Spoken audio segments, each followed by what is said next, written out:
Hi everyone, welcome to IT in Healthcare podcast.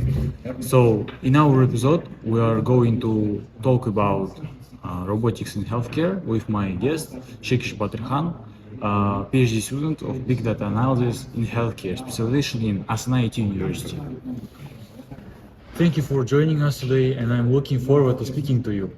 Can you introduce yourself a little bit further to our audience and give us a bit of background? Sure. First of all, thank you for having me. It's a pleasure to be here. So, I am a PhD student at SE-2310 University. I have graduated with a bachelor's degree in Medical University of Lodz, which is in Poland, and now I am continuing my studies at my home country. I have a wide range interest in developing robotics and healthcare, especially in our country, as our IT industry is just starting to take off. Also, I'm interested in how we can automate processes in the field of medicine, how we can improve the health of our country citizens, and whether artificial intelligence can fully replace doctors. Thank you for providing information. It was really interesting, and let's dive straight into our topic. First, let's start with the basics. How robotics have evolved in the healthcare sector over the years. Robotics in healthcare has come a long way. It initially started with a simple task like moving equipment and assisting with repetitive tasks. But as we know nowadays, we can see robotic systems can perform complex surgeries, assist with physical therapy, calculate the required dose of particular medicine for a patient, and so on. Yeah, that's right. System has really started to evolve rapidly in the medical field, and now it's scary to imagine what we can expect from them in the future. It seems that only recently they were performing the simplest tasks, and now they are almost replacing surgeons during complex operations.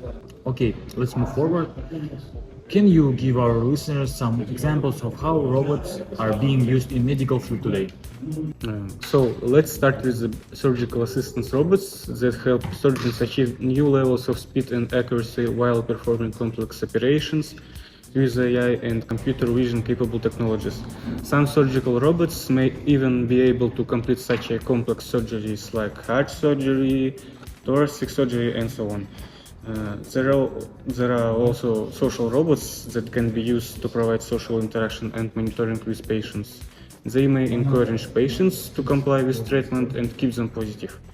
Also, I want to mention that there are hospital robots that can deliver medications, laboratory specimens, or other sensitive material within a hospital environment.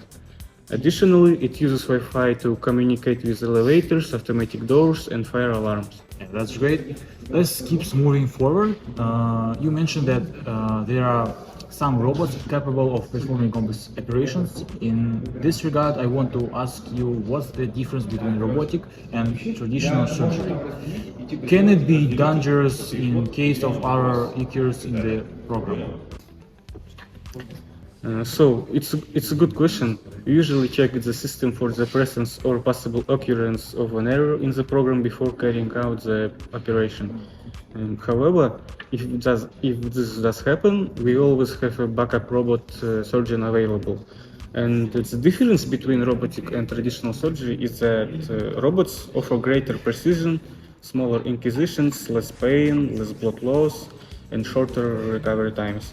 In addition, hands-on approach is more often cost-effective.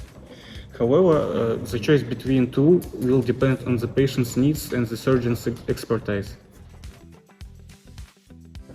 Thank you, Badraham, for sharing insights into the incredible world of robotics in healthcare. Now, let's safe to say that technology like it is changing the world of the better.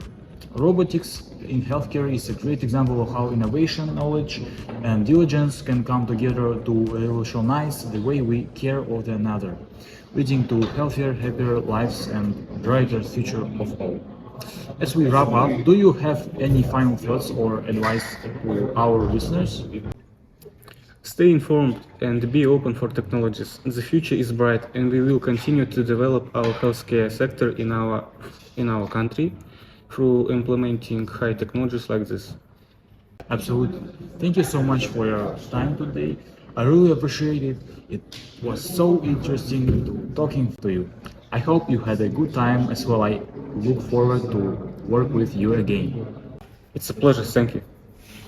So that's all we have time for this episode. Thanks for joining us today. And if you enjoyed our video, press button like and subscribe. Don't forget to share with your friends, and goodbye.